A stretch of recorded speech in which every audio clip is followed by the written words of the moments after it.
¿Qué libro hemos estado estudiando las últimas semanas? Mateo. Y empezamos desde el capítulo 1, seguimos por el capítulo 2 y hoy día nos toca empezar el capítulo 3. Así que vamos allí. Mateo capítulo 3. Vimos que los dos primeros capítulos nos hicieron afianzar la idea de que Jesucristo es un personaje que realmente estuvo en este planeta, que realmente estuvo en este mundo, que Dios envió a su Hijo en un momento de la historia de la humanidad y el primer advenimiento de Cristo marcó la historia con un antes de Cristo y después de Cristo. Vimos toda la ascendencia que tenía Jesucristo, desde Abraham, pasando por David y hasta él mismo, y luego su nacimiento histórico, la visita de los sabios de Oriente, lo que pasó con Herodes, cuando Herodes el Grande estaba gobernando esa zona de Canaán, de la tierra de Israel. Y ahora ya van a haber transcurrido unos años y ya vamos a empezar con la introducción al tiempo de la vida del ministerio de Jesucristo, pero antes de que Jesucristo empiece su vida pública, Dios envió a un precursor, alguien que anunciara que venía este rey. Ese precursor fue Juan el Bautista, un personaje muy, muy peculiar, y vamos a ver cómo se inició él y predicando dónde. Vamos allí al capítulo 3 del Evangelio de Mateo, y empezamos desde el versículo 1, dice: en aquellos días vino Juan el Bautista predicando en el desierto de Judea.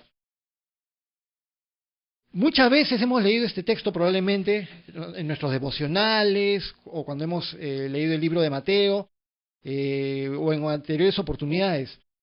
Pero pongámonos a pensar en esto. Vino Juan el Bautista predicando ¿en dónde? En el desierto de Judea. Dígame si a ustedes les parece lógico salir a un desierto a predicar. Algo así, ¿no? Nos suena como un sitio completamente desierto. ¿Han tenido la oportunidad de pasar por algún desierto? ¿Por alguna vez, no sé, por el norte, por el Nazca, o yendo a Arequipa, o hacia el norte, el desierto de Sechura por Piura? Los desiertos son así zonas extensas, con arenales, con tierra, con muy poca vegetación o nada de vegetación, y por supuesto no hay gente. Entonces, qué raro nos suena que Juan el Bautista fuera enviado a predicar en el desierto de Judea. Es una zona árida en Israel. El desierto de Judea permanece hasta el día de hoy. Sin embargo, muchas zonas de ese desierto, el día de hoy, por las técnicas modernas que han desarrollado los israelitas y por la gracia de Dios, muchas zonas de ese desierto se han vuelto cultivables. Pero era el desierto de Judea desde los tiempos de Jesús, ¿no? Lo tenemos aquí registrado bíblicamente. Pero salió ahí Juan el Bautista. Ahora, todos hemos escuchado acerca de Juan el Bautista, y ahora vamos a leer algunas cosas más acerca de él, y más adelante, en el Evangelio de Mateo, también vamos a leer más cosas acerca de Juan el Bautista. Pero especialmente era un personaje muy, muy peculiar, y que fue enviado, como dije, un poco antes de que Jesucristo empiece su vida pública. Juan el Bautista, se nos dan más detalles acerca de él en el Evangelio de Lucas. Cuando empieza el Evangelio de Lucas en el capítulo 1, ahí se nos cuenta que María, la madre de Jesús, tenía una parienta, que podría ser una prima o una tía, una parienta llamada Elizabeth, casada con Zacarías, que era un sacerdote, y que ellos ambos eran de avanzada edad, y Elizabeth era estéril. Sin embargo, en oración, Dios les concede el milagro de que Elizabeth salga embarazada. Y el arcángel Gabriel, le anuncia a Zacarías, cuando Zacarías estaba en el templo ministrando al Señor, se le aparece Gabriel y le anuncia que iban a ser su hijo y que le iba a poner por nombre Juan. Y Zacarías dudó, porque decía: pero yo soy de avanzada edad, mi esposa es estéril, ¿cómo va a ser esto? Y el ángel dijo: bueno, se va a cumplir en el tiempo, pero porque no me has creído, te vas a quedar mudo. Y salió de ministrar al Señor en el templo y salió mudo completamente. Elizabeth pasó su embarazo hasta que nació el niño. Después de que nació Juan el Bautista, y todos preguntaban: ¿qué nombre le vas a poner? ¿Le vas a poner Zacarías? No podía hablar. ¿Qué nombre le vas a poner? Y escribió en una tablilla, puso Juan. Pero Juan no hay ninguno en tu parentela que se llame Juan, pero Juan es su nombre, y en ese momento ya le volvió el habla. Entonces fue un evento sobrenatural y maravilloso, muy parecidos a otros eventos que hubieron en el Antiguo Testamento, con el nacimiento de otros niños. Pero así, de esa manera sobrenatural, fue que Dios trajo a un niño que decía, se nos dice en las Escrituras, que ya estaba lleno del Espíritu Santo desde el vientre de su madre. Cuando María vino a visitar a Elizabeth, Juan el Bautista en la barriguita de Elizabeth, ¡pum!, saltó de alegría cuando estaba Jesucristo en la otra barriga, en la barriga de María. Entonces, el efecto del Espíritu Santo ya en las vidas ya estaba impactando. Entonces, Juan el Bautista probablemente pudo haber sido o tío o primo en segundo grado, algo así, de Jesucristo. No lo sabemos con exactitud, pero era su pariente también. Y estaba predicando, ¿no?, en el desierto de Judea y decía, Juan el Bautista decía, arrepentíos porque el reino de los cielos se ha acercado. Estaba llamando a las personas en esa época al arrepentimiento. Toda la vida Dios estuvo enviando profetas a su pueblo para llamarlos al arrepentimiento. Si la gente no tuviera de qué arrepentirse, si la gente estuviera todo bien, si todos fueran buenos, si todos fueran justos, si no hubieran maldades, si no hubieran injusticias, entonces la gente no tendría de qué arrepentirse. Pero ¿desde cuándo los seres humanos empezaron a tener que arrepentirse? Desde que entró el pecado.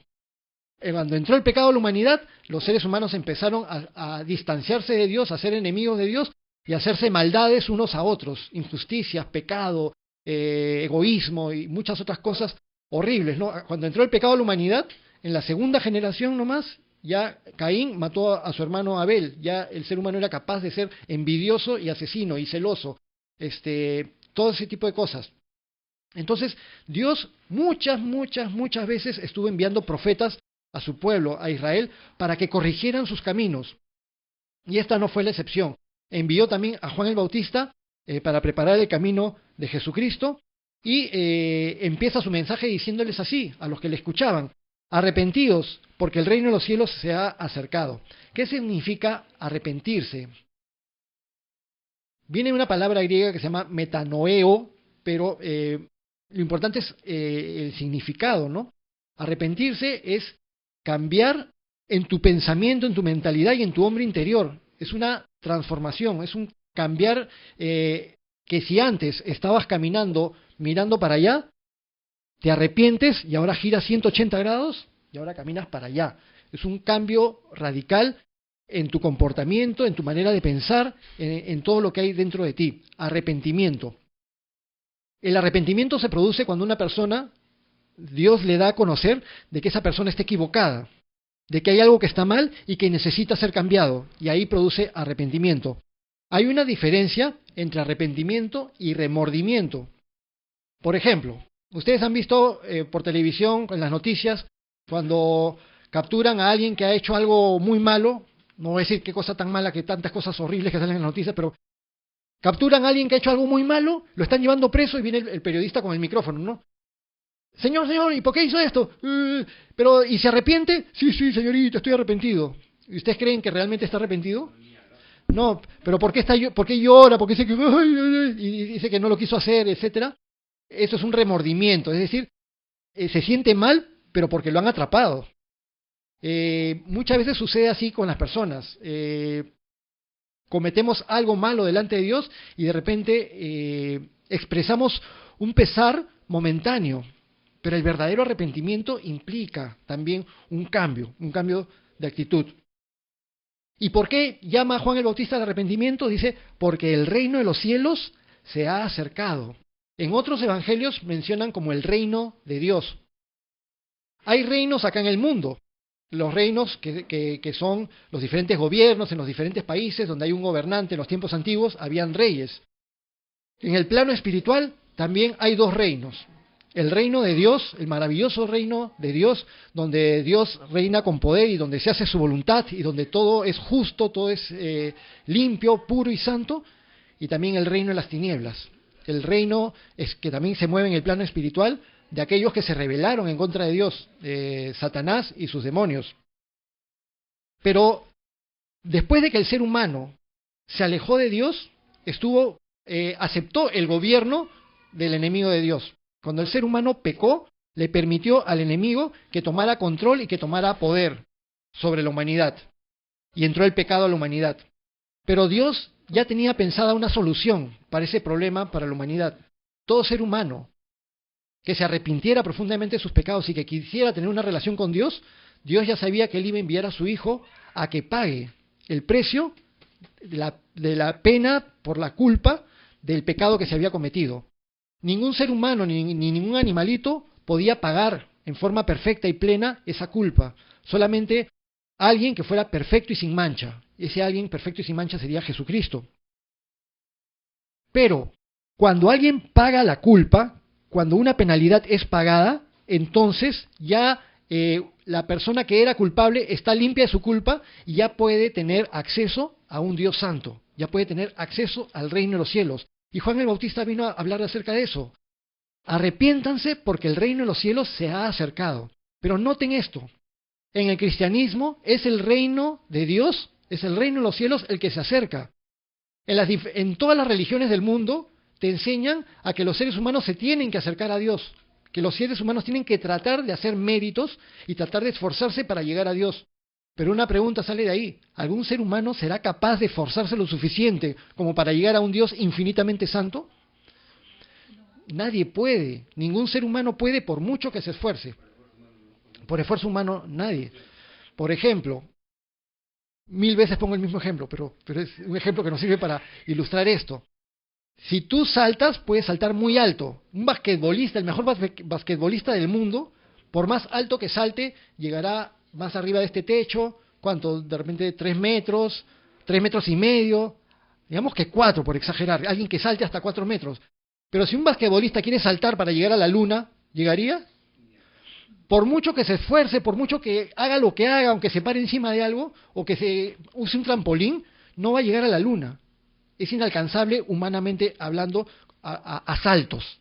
Entonces, ¿quién puede espiritualmente llegar a un Dios que es infinitamente santo, infinitamente puro, infinitamente todopoderoso? Es una luz inaccesible, lleno de santidad, que el ser humano con su pecaminosidad se quemaría en su presencia.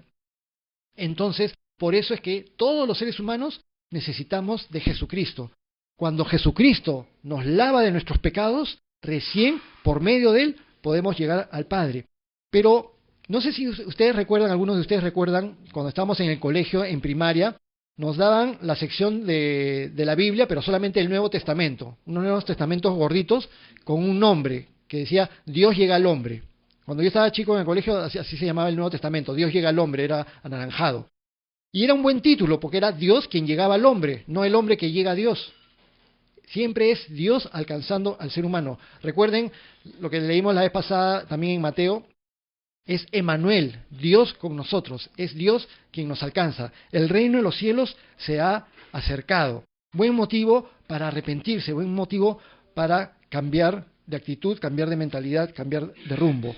Sigue el versículo 3 diciendo, pues refiriéndose a Juan el Bautista, este es aquel de quien habló el profeta Isaías cuando dijo, voz del que clama en el desierto, preparad el camino del Señor, enderezad sus sendas. Entonces está citando, Mateo está citando un pasaje del libro de Isaías 43, donde el profeta Isaías, unos 700 años antes de esto, ya estaba anunciando, inspirado por el Espíritu Santo, que había de venir alguien encargado de alistar los corazones de las personas para que reciban el mensaje de Jesucristo. Y así vino Juan el Bautista. En el versículo 4 dice, y Juan estaba vestido de pelo de camello y tenía un cinto de cuero alrededor de sus lomos y su comida era langostas y miel silvestre. No creo que nadie nunca se haya puesto una casaca, un chaleco de pelo de camello. Pero en la antigüedad, algunas personas, las personas más primitivas, usaban pieles de animales, lo que podían para cubrirse. Pero no era lo más confortable que pudiera haber, y menos de pelo de camello, seguramente rígido, duro. Sus pieles, el cuero de camello, con eso se cubría, y con un cinto de cuero tenía una vista muy peculiar.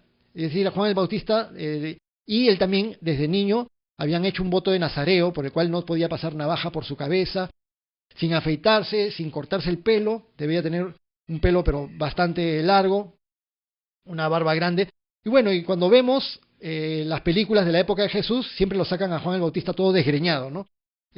No sabemos exactamente porque no estuvimos ahí, pero nos podemos dar una idea de cómo estaba. No tenía muchos lujos ni comodidades, más bien tenía incomodidades con este vestido de pelo de camello. ¿Y qué tal dieta? Dice que su comida era langostas y miel silvestre. Cuando habla de las langostas, no se está refiriendo al crustáceo que venden en la Rosa Náutica o en los restaurantes más caros.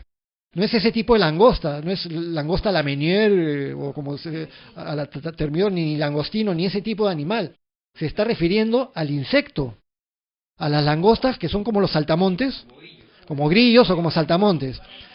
¿Han visto los documentales cuando en la selva peruana en muchos lugares comen hormigas, en otros comen arañas, en otros comen escarabajos y otros comen suri? Y el suri, algunos hormigas también. Y el suri a veces lo fríen bien, entonces al menos está crocantito, pero hay otros que lo comen crudo. Y cogen crudito el suri y de la cabecita y lo comen. Bueno, Juan el Bautista cogía las langostas y las comía. De hecho tenían proteínas, pero también tenían pues toda su caparazón, sus patas son duritas, de queratina, dura. Entonces, masticar eso y... pero la cuestión es que tenía esa dieta particular. No gozaba de grandes manjares, no tenía gran vestimenta, ni tenía un palacio donde vivir. Era un siervo de Dios y pasaba todas estas incomodidades. Y pasó circunstancias muy difíciles. Después ya lo vamos a leer más adelante en el libro de Mateo, aunque ustedes ya lo saben porque conocen la historia de Juan el Bautista. Se alimentaba así con langostas y miel silvestre. Ya saben los que quieren hacer dieta. No había chef. Sí, a la parmesana. Y salía, dice, versículo 5, y salía a él Jerusalén y toda Judea y toda la provincia alrededor del Jordán. Y esta era la parte importante que les quería mencionar, junto con lo que habíamos leído al principio. En el versículo 1 leímos que Juan el Bautista vino predicando en el desierto. Juan el Bautista vino predicando en el desierto, pero en el versículo 5 dice, y salía a él Jerusalén y toda Judea. Es decir, Juan el Bautista no se estaba preocupando por desarrollar técnicas de marketing. Juan el Bautista no se estaba preocupando diciendo, hoy, ahora cómo hacemos, yo tengo que tener mucha gente para que me escuche. Mejor me iré cerca de las ciudades, a la zona del mercado, a tal sitio o a tal otro. Juan el Bautista, ¿a dónde fue a predicar? Al desierto. Y antes de ir al desierto, repartió volantes para que la gente sepa que iba a estar en el desierto. Pero dice, la gente salía a él. Entonces, notemos que Juan el Bautista, en obediencia a Dios, guiado por el Espíritu Santo de Dios, iba a donde Dios le indicaba que fuera y hacía lo que Dios le indicaba que hiciera y servía al Señor. Y el Señor se encargaba de que los que tenían que escuchar el mensaje sean personas que lo iban a recibir a bien y otras personas que no lo iban a recibir a bien, pero la cuestión es que todo el mundo salía a escucharle. Venían de las ciudades hacia él al desierto. Esto lo digo porque Dios tiene muchas maneras diferentes de actuar y hay veces que nos rompe los esquemas y hace cosas que parecen que no fueran lógicas. Porque lo más lógico es ir a un sitio donde hay multitudes, pero no a un sitio tan apartado, pero el Señor se encargaba de que las personas salieran hacia él. Entonces, lo importante es estar en la voluntad de Dios y permitir que Dios sea el que hace las cosas.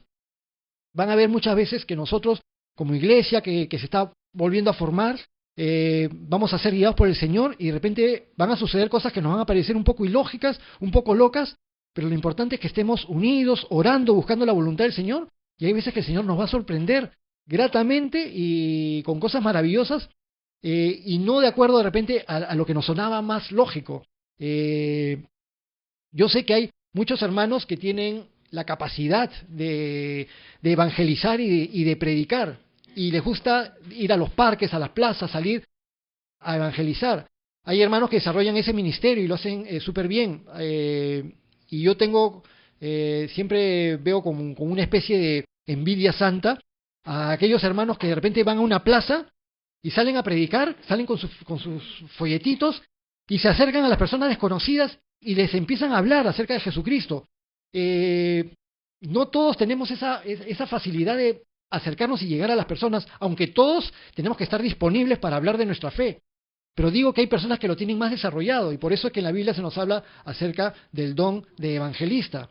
Hay personas que tienen esa, les sale, están caminando por la calle y ven cruzar a alguien por el frente, se cruzan la pista y le hablan de Jesucristo.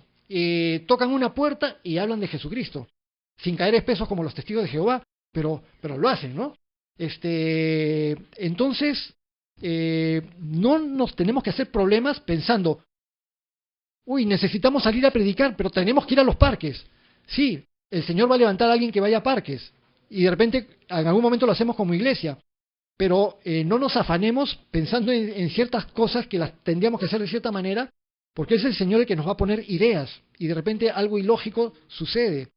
Y el Señor nos llevará a donde Él quiera que estemos, y nos hará dar la palabra donde Él quiera que estemos, y el Señor traerá a los que necesitan escuchar la palabra. ¿Recuerdan en Hechos de los Apóstoles cuando se nos dice ahí que es Dios quien añade a la iglesia a los que han de ser salvos? Esa es la obra de Dios, es la obra del Espíritu Santo. No es obra nuestra hacer técnicas de marketing, porque en muchas agrupaciones cristianas a veces hacen técnicas de ventas y de marketing para tratar de atraer gente. Y Dios no necesita de ese tipo de técnicas. El todopoderoso creador del universo, en la época de Juan el Bautista, no tenían panfletos, no tenían publicidad, no tenían internet, no tenían Facebook, y sin embargo, Juan el Bautista salía a obedecer a Dios y Dios traía a las personas, como dice en el versículo 5, ¿no? Salía a él Jerusalén y toda Judea y toda la provincia de alrededor del Jordán. Y eran bautizados por él en el Jordán, confesando sus pecados. Muchas de las personas que venían escuchaban a Juan el Bautista con un mensaje a veces escueto, a veces preciso, corto, no muy palabrero, pero fuerte, y se arrepentían, confesaban sus pecados y eran bautizados. Noten que algo que está muy entrelazado es el arrepentimiento con la confesión de pecados. La confesión de pecado significa reconocer aquello que he hecho con lo que le he fallado a Dios, reconocer mi condición. Cuando Jesucristo estuvo con Pedro y Jesucristo le mandó a Pedro que eche las redes por tal lado de la barca, y Pedro al principio no lo quiso hacer, pero después en obediencia dijo, ya Señor, si tú me dices yo lo haré. Y Pedro recoge una cantidad tremenda con los otros apóstoles, recoge una cantidad tremenda de peces, y se dieron cuenta de que eso no era natural, que era algo sobrenatural, era un milagro. Recogen los peces y Pedro lo mira a Jesucristo y le dice, Señor, apártate de mí que soy pecador. Entonces Pedro se dio cuenta de su condición y frente a quién estaba. En eso consiste el arrepentimiento y la confesión de pecados. Darnos cuenta de quién es Dios, de todo lo que Él ha hecho para acercarse a mí y yo darme cuenta qué soy yo, quién soy yo, de dónde me ha sacado Dios, qué cosas ha hecho por mí. Entonces me arrepiento y pido perdón y confieso mis pecados delante del Señor. En primera de Juan 1:9, ahí dice que si confesamos nuestros pecados, fiel y justo es Dios para perdonar nuestros pecados y limpiarnos de toda maldad. Es decir, podemos tener confianza en acercarnos a Dios. Cuando nos sentimos pecaminosos, el diablo nos va a meter culpabilidad para que nos alejemos de Dios. Y efectivamente, muchas personas en su culpabilidad prefieren alejarse de la luz y no se quieren acercar a la luz porque sus obras son malas. Pero el que reconoce que necesita a Dios, pide perdón y se arrepiente y confiesa sus pecados. Confesar los pecados significa ponerte de acuerdo con Dios. Yo pienso, yo no soy tan malo. Total, yo a veces doy propinas por acá, doy propinas por allá, hago mis obras de caridad. Yo soy una buena persona, nunca le he hecho mal a nadie. A veces una canita al aire por ahí, a veces de repente he hecho unas borracheritas por allá, otras cositas, pero no soy una mala persona. Entonces yo me creo bueno. Pero cuando Dios toca mi corazón y me permite ver las cosas como Él las ve, entonces ahí me doy cuenta de que ante el Dios que es santo, santo y santo, resultó que yo no era nada buenito y que realmente soy sucio y estoy lleno de maldad y lleno de pecado y que necesito arrepentirme y que necesito el perdón de Dios. Absolutamente todo ser humano necesita arrepentirse y necesita del perdón de Dios, necesita la limpieza de Dios. Entonces esa es la confesión. La confesión de pecado significa ponerme de acuerdo con Dios. Señor, tienes razón, lo que tú dices de mí es cierto. Soy sucio, soy pecador, pero te doy gracias porque tú también me has prometido que si me arrepiento y te pido perdón, tú me limpias. ¿Y saben qué? Cuando Dios perdona, perdona bien. Cuando Dios te perdona y te limpia de toda maldad, tú tienes comunicación directa con Dios. Y Dios ya no te ve sucio. Dios ve a su Hijo Jesucristo en ti. Y te ve precioso y limpio en Cristo. Sin Cristo no tenemos ninguna oportunidad. En nuestras propias justicias somos asquerosamente sucios delante de Dios. Pero en Jesucristo Dios nos ve santos, justos y sin mancha. Y somos aceptados en el amado. Amados por el Señor. Entonces, confesaban sus pecados y eran bautizados. El bautismo que desarrollaba Juan era el conocido bautismo en agua. Es un bautismo que te sumerges en el agua y vuelves a salir del agua. Sumergirse en el agua significa como morir a tu vida antigua, y salir del agua es salir a una nueva vida, y eso representa el bautismo. Y por eso es que en las iglesias cristianas propiciamos el bautismo por sumergimiento, y de personas que sean conscientes de lo que están haciendo. Un niñito recién nacido de pocos meses no tiene conciencia para pedir perdón a Dios o para arrepentirse de sus pecados. Entonces, ¿quién puede confesar pecados y arrepentirse? Alguien que ya es mayorcito. No hay una regla, ¿no? Hay chicos que ya son maduros a ciertas edades, 7, 8, 9, 10, 11, 12, depende. Dios trata con cada ser humano de manera diferente, pero lo importante es que la persona tenga conciencia de lo que está haciendo y lo que le está diciendo. Entonces, lo normal es que se bautice a alguien que se ha arrepentido y que ha confesado sus pecados. Y el bautizo consiste en eso, sumergirse en agua y salir del agua a una nueva vida. El bautizo que practicamos en las iglesias cristianas. Entonces, dice el versículo 7, al ver él, o sea Juan el Bautista, que muchos de los fariseos y de los saduceos venían a su bautismo, les decía, generación de víboras, ¿quién os enseñó a huir de la ira venidera? Muchas veces, y nosotros tantas veces que hemos leído los evangelios, hemos escuchado, sobre todo de los fariseos, ¿no? Los fariseos que siempre entraban en discusiones con Jesucristo. Los fariseos y los saduceos. ¿Quiénes eran? Eran dos facciones o dos sectas dentro del judaísmo. El judaísmo es una religión establecida con la ley de Moisés, con costumbres, ritos, ceremonias, fiestas, etcétera, una serie de cosas. Y en el paso de los años, sobre todo dentro de los últimos 400 años antes de que naciera Jesucristo, ese tiempo que se llamó el tiempo intertestamentario, desde que escribió el último profeta del Antiguo Testamento hasta que vino Juan el Bautista, durante esos 400 años surgieron muchas cosas, fueron transformadas en el mundo, y durante ese tiempo también surgieron los fariseos y los saduceos dentro del judaísmo. Los fariseos eran un tipo de secta donde se especializaban en ser intérpretes de la ley, y donde estaban los escribas también, aquellos que copiaban las escrituras y las transcribían a otros libros para que tengamos copias, porque en esa época antigua no habían imprentas, no habían computadoras. Todas las copias de los libros se hacían de forma manual, sobre papiro, sobre otro tipo de manuscritos, rollos, pergaminos, ese tipo de materiales. Entonces, los fariseos surgieron allí como personas que interpretaban las leyes y escribían regulaciones para las leyes, añadiendo tradiciones que habían surgido dentro del pueblo. Entonces, habían escrito muchos escritos añadidos a las escrituras, y que ellos los tomaban de una manera muy importante, muy fuerte para ellos, y de manera muy radical. Eran sumamente legalistas y pegados al pie de la letra. Si en el Antiguo Testamento te decía, guardarás mi palabra y la tendrás siempre delante de mis ojos, delante de tus ojos, entonces los fariseos se construyeron unos rollitos, unas cajitas con un rollito, donde ese rollito jalabas y ahí estaban los mandamientos. Entonces, como en las escrituras dice, tendrás siempre mi palabra delante de tus ojos, entonces los fariseos jalaban y tenían la palabra delante de sus ojos.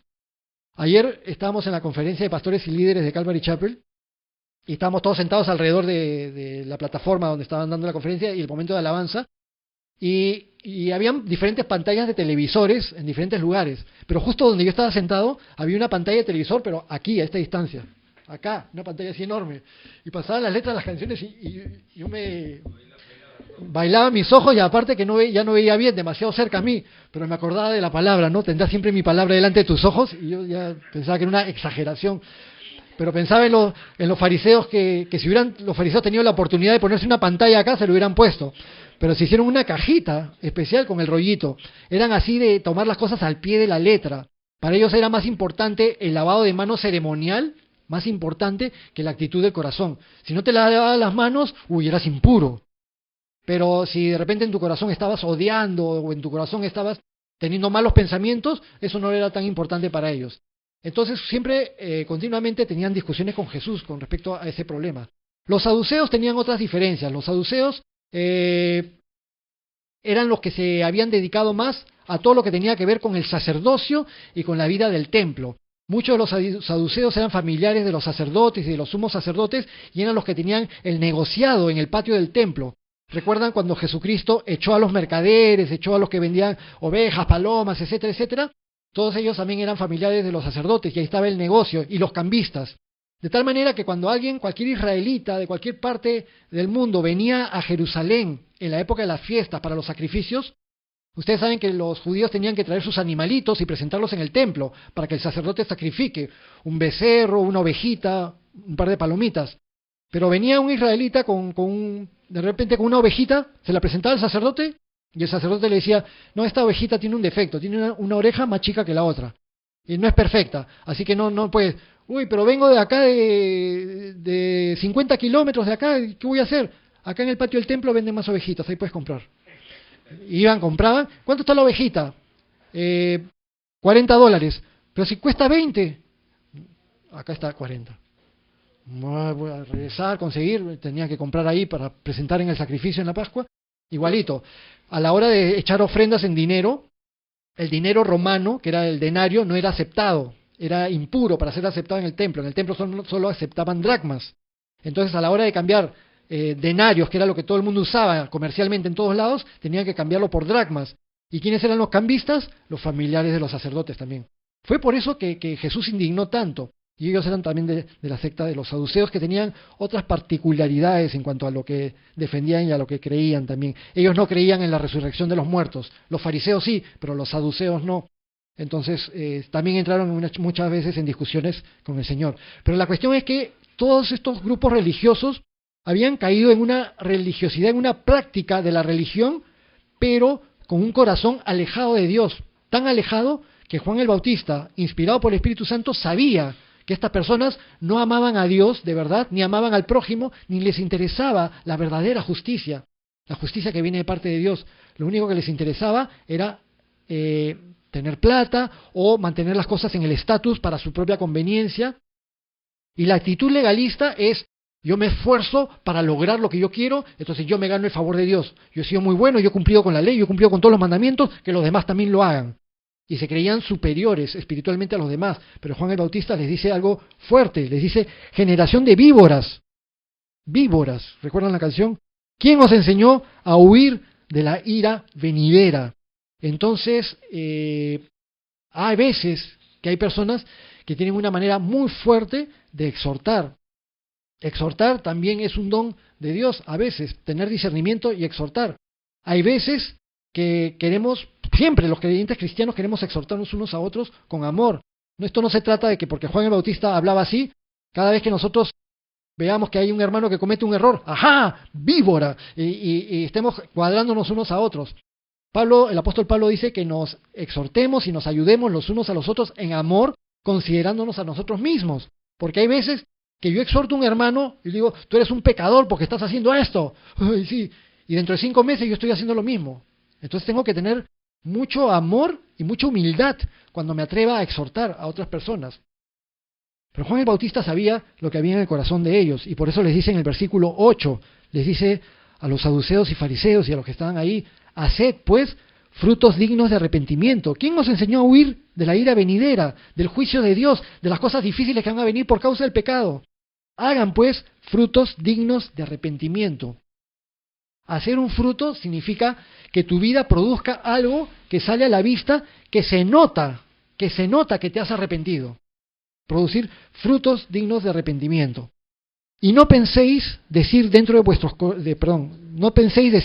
vosotros mismos, a Abraham tenemos por padre, porque yo os digo que Dios puede levantar hijos a Abraham aún de estas piedras.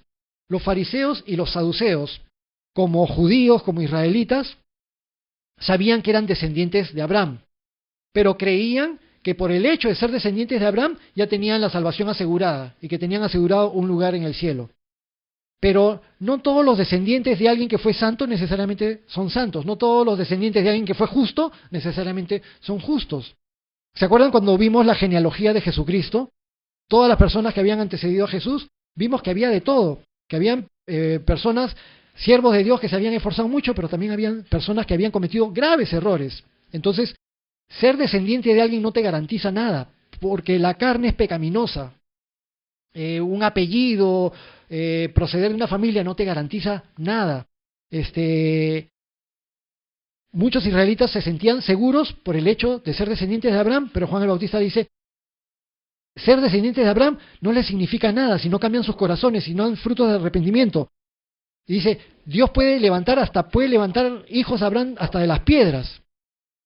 Cuando el pueblo de Israel en el desierto, en Egipto, salieron de Egipto y están yendo hacia la tierra prometida y Moisés los guiaba, hubo muchas veces que los israelitas se rebelaban en contra de Dios, pecaban en contra de Dios, cometían idolatría en contra de Dios o incredulidad en contra de Dios, y Dios se indignó muchas veces contra el pueblo. Y hubo una vez que le dijo a Moisés, ¿sabes qué, Moisés? Ya me cansé de este pueblo, lo voy a eliminar todito, y a ti te voy a hacer una nueva descendencia para hacer un nuevo pueblo.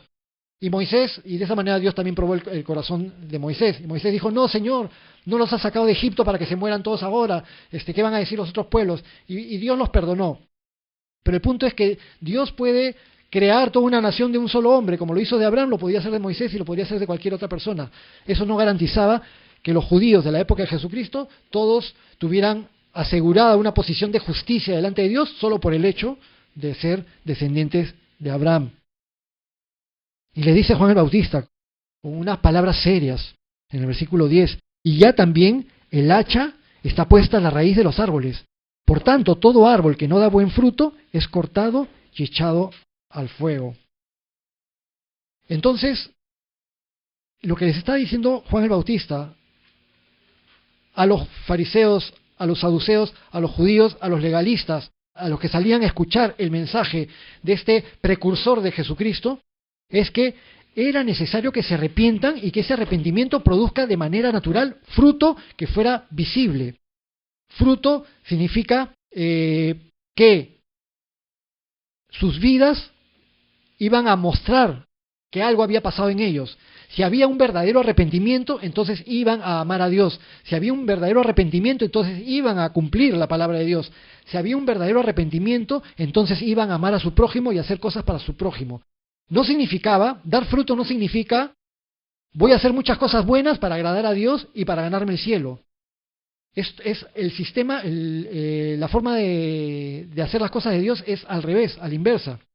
Cuando un corazón es transformado por el amor de Dios y me arrepiento de mis pecados y confieso mis pecados y ya no estoy caminando en pecaminosidad como estaba antes, sino que me arrepiento y pido perdón y giro 180 grados para cambiar, entonces entro en comunión con Dios, Dios me muestra la plenitud de su amor y de su perdón y de todo lo que Él ha hecho por mí, y al mostrarme todo eso, eso produce en mí, en forma natural, que yo tenga buenos frutos en mi vida, que tenga amor, que tenga paciencia para con los demás, que haga cosas buenas hacia los demás, que ayude a mi prójimo, que sea respetuoso con los demás, etcétera, etcétera, etcétera. Buenos frutos para la gloria de Dios.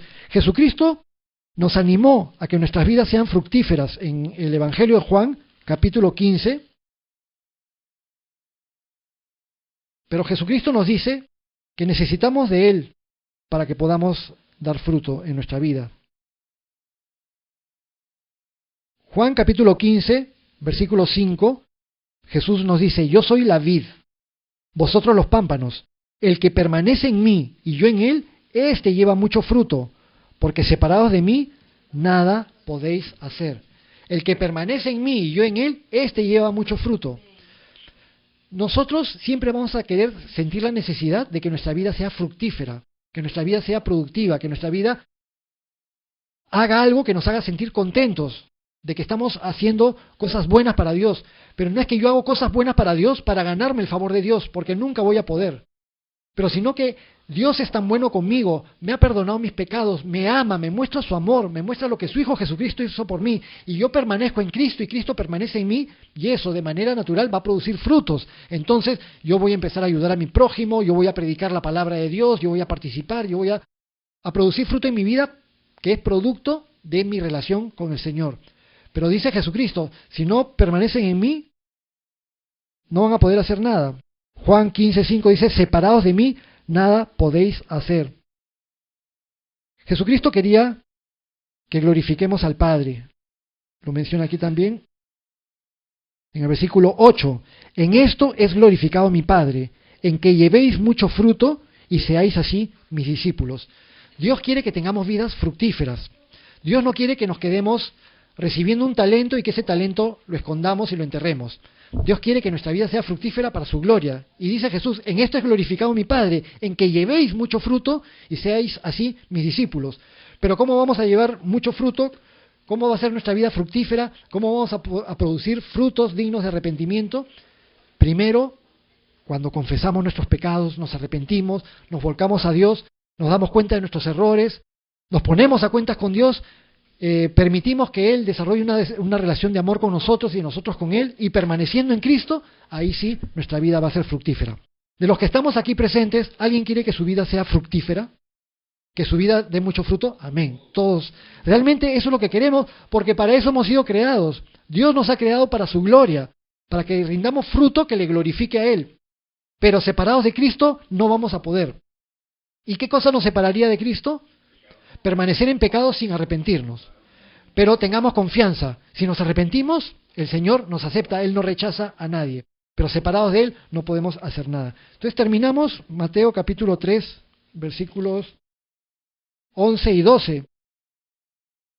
Y dice Juan el Bautista, en Mateo 3, 11 y 12, dice Juan, yo a la verdad os bautizo en agua para arrepentimiento, pero el que viene tras mí, cuyo calzado yo no soy digno de llevar, es más poderoso que yo. Él os bautizará en Espíritu Santo y fuego. Su aventador está en su mano, y limpiará su era, y recogerá su trigo en el granero, y quemará la paja en fuego que nunca se apagará. Como dijimos, Juan el Bautista fue un precursor. Vino un poco antes de que nuestro Señor Jesucristo inicie su vida pública. Pero Juan el Bautista ya empezó a preparar los corazones de las personas. Algunos de los discípulos del grupo de los apóstoles habían sido discípulos de Juan.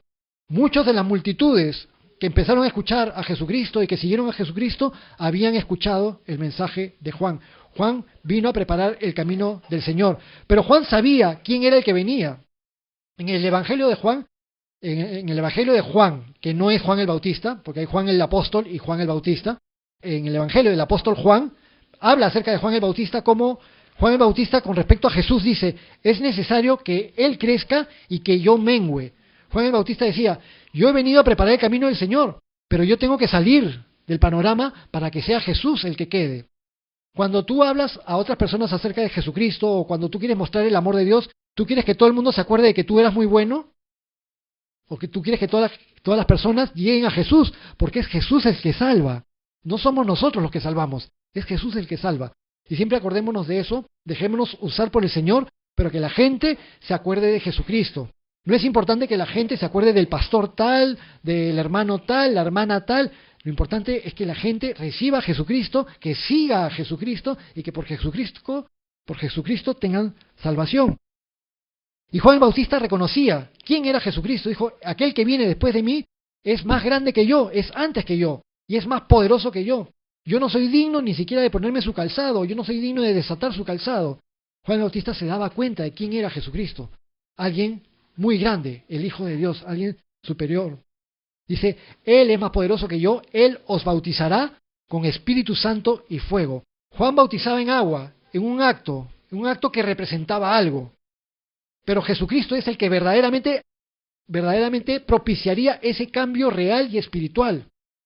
Hay muchas personas que se bautizan, pero que no cambian. Entonces, el bautizo en realidad no salva a nadie, porque el bautizo no cambia vidas.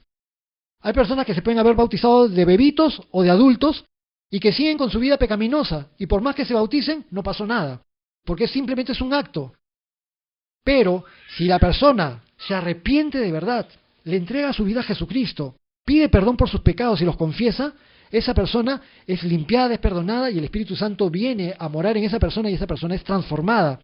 Esa obra la realiza únicamente Jesucristo. Jesucristo es el que bautiza en Espíritu Santo y fuego. Cuando una persona reconoce a Jesucristo como Señor y Salvador y esa persona se arrepiente de sus pecados, el Espíritu Santo viene a morar en esa persona. Pero además Jesucristo también instruyó a sus apóstoles y les dijo, espérenme hasta que les envíe la promesa del Padre. Y Un tiempo después de la muerte de Jesucristo, 40 días después de la muerte de Jesucristo, y Jesús murió, resucitó y después subió al cielo y mandó a los apóstoles que esperen la promesa. Y 50 días, perdón, después del día de la muerte de Jesucristo, Jesús envió su Espíritu Santo sobre su iglesia. Y cuando envió su Espíritu Santo en el capítulo 2 de Hechos, vemos que cayó el Espíritu Santo como lenguas de fuego sobre todos los que estaban ahí oyendo, y las personas fueron impulsadas a glorificar a Dios hablando en diferentes lenguas.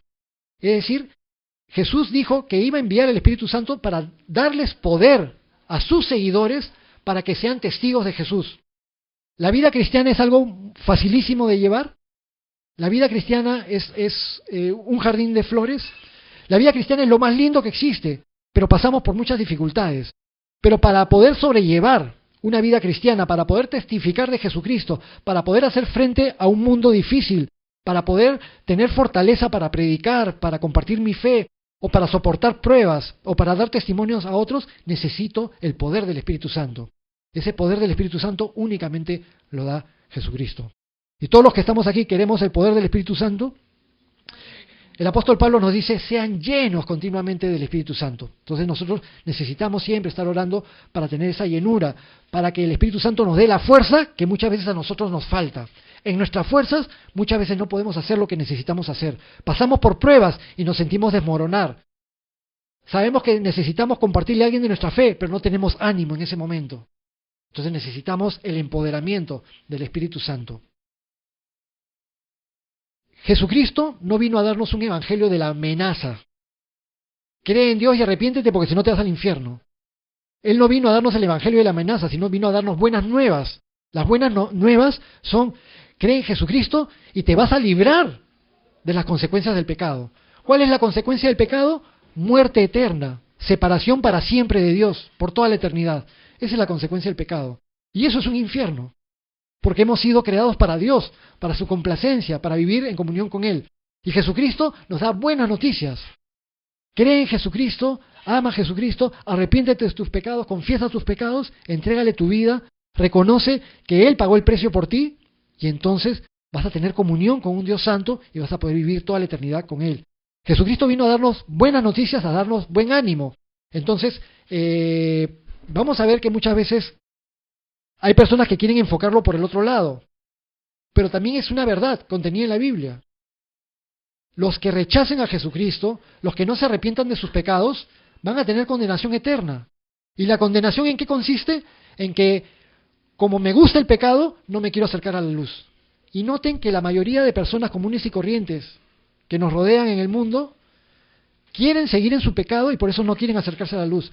No quieren escuchar la palabra de Dios, no quieren acercarse a Jesús, no quieren arrepentirse de sus pecados, no quieren acercarse a Dios. ¿Por qué? Porque quieren seguir en su estilo de vida. Esa es la condenación, que la luz vino al mundo, pero los hombres amaron más las tinieblas que la luz. Yo no vengo a compartir mi fe diciéndole a todo el mundo, si no te arrepientes te vas a ir al infierno. Pero a veces es bueno que las personas sepan que esa es la verdad también. Que si alguien no se arrepiente, ese va a ser su fin. Recuerden que cuando Jonás fue enviado a Nínive, pasó nomás diciendo, arrepiéntanse porque si no, en 40 días Nínive va a ser destruido. Y pasó así nomás diciendo, de aquí a 40 días Nínive va a ser destruido. Dijo lo que iba a pasar, pero la gente se arrepintió, entonces ya no pasó. Y Dios perdonó y tuvo misericordia. Entonces, sí es importante llamar a las personas al arrepentimiento. Entonces, ¿nosotros con qué nos quedamos? Para aplicar en nuestras propias vidas personales. Haz lo que Dios te ha llamado a hacer, en el lugar donde Dios te lo haya llamado a hacer, y de la manera en que Dios te llame a hacerla. Y es el Señor el que se va a manifestar gloriosamente. Si Dios te llama a predicar en un desierto, bueno, Dios sabrá por qué hace las cosas de esa manera. A veces se sale de nuestra lógica. Como creyentes cristianos hemos sido perdonados, pero aún en nuestro caminar cristiano no somos perfectos. A veces podemos hacer cosas que no agraden a Dios. Si en tu vida hay algo que no agrada a Dios, necesitas arrepentirte. Por ser creyente cristiano, no te sientas cómodo si hay algo en tu vida que no agrade a Dios. También tenemos muchas veces pecados que confesar, errores que cometemos, mentiras que decimos, muchas cosas, malos pensamientos. A diario, de repente, alguien me habló en mi casa y yo, ¡pum!, lo insulté y lo tiré al piso con mis palabras. Y ante Dios es como si hubiera asesinado.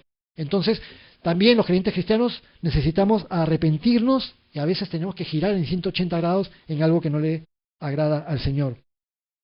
El reino de los cielos se ha acercado. Emmanuel, Dios con nosotros, vino y hizo mucho por llegar a mí. El Rey del universo hizo mucho por llegar a mí. ¿Quién soy yo para que Él se preocupe por mí? Entonces eso debe causar una tremenda conmoción en mi vida. Considerar cuánto Dios me ama, cuánto Dios ama a cada uno de los que estamos aquí.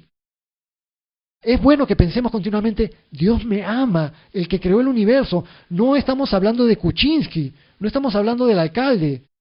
El creador de todo el universo te ama y se preocupa de manera personal por ti.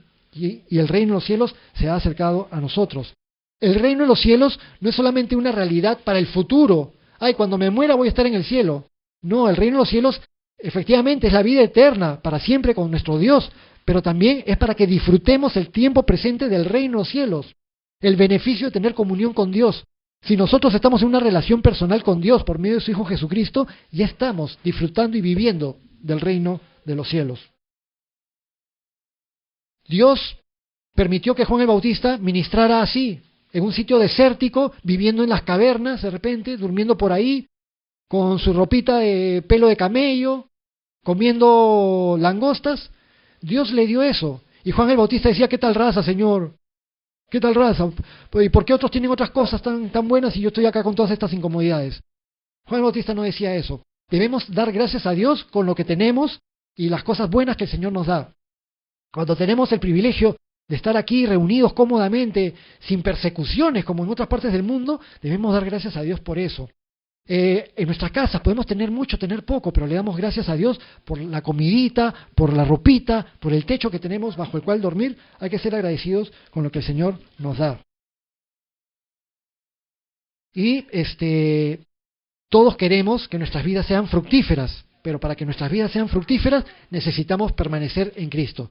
Si no permanecemos en Cristo, nuestra vida no va a ser fructífera. Si permanecemos en Cristo, nuestra vida sí va a ser fructífera. Con eso terminamos y vamos a orar juntos. Bendito Padre, nuevamente te agradecemos por darnos tu palabra. Reconocemos, Señor, que el mensaje de Juan el Bautista era importante en ese tiempo y es importante en nuestros tiempos. Porque el reino de los cielos se ha acercado y aún, Señor, estamos viviendo en el tiempo de la gracia. Y aunque sabemos, Señor, que pronto tu Hijo Jesucristo vendrá de nuevo, y sabemos que pronto se van a dar tus juicios sobre la tierra y será derramada tu ira sobre un mundo pecaminoso y lleno de maldad, aún así sabemos que tú todavía das oportunidad y nos das oportunidad. Señor, ayúdanos para que seamos agentes tuyos y que seamos usados por ti, para que más personas y más personas puedan escuchar que les amas, que tu Hijo Jesucristo murió por ellos en la cruz y que se pueden arrepentir también. Y Padre, te rogamos que nos muestres por medio de tu Espíritu Santo todo aquello en nuestras vidas que no sea agradable a ti, para que seamos transformados, para que seamos cambiados y nos arrepintamos también. Que nunca, así como los judíos en esa época se sentían muy cómodos porque eran descendientes de Abraham, nosotros no queremos sentirnos muy cómodos porque asistimos a una iglesia cristiana, porque el hecho de asistir a una iglesia cristiana no garantiza que estemos bien contigo. Tenemos que arrepentirnos, tenemos que pedir perdón, tenemos que confesar nuestros pecados. Tú lo sabes todo, Señor, a ti no te podemos ocultar nada. Y Padre, tú nos has creado para tu gloria, queremos que nuestras vidas sirvan para agradar tu corazón y para alegrarte, pero eso solamente lo podemos lograr con el poder de tu Espíritu Santo y con tu Hijo viviendo en nosotros y nosotros permaneciendo en Él. Te bendecimos, Señor, llénanos de ti, ayúdanos a que pongamos por obra tu palabra y te entregamos nuestras vidas. Gracias por este día domingo, gracias por todos los que estamos aquí reunidos. Todo te lo pedimos en el nombre de tu Hijo Jesús. Amén.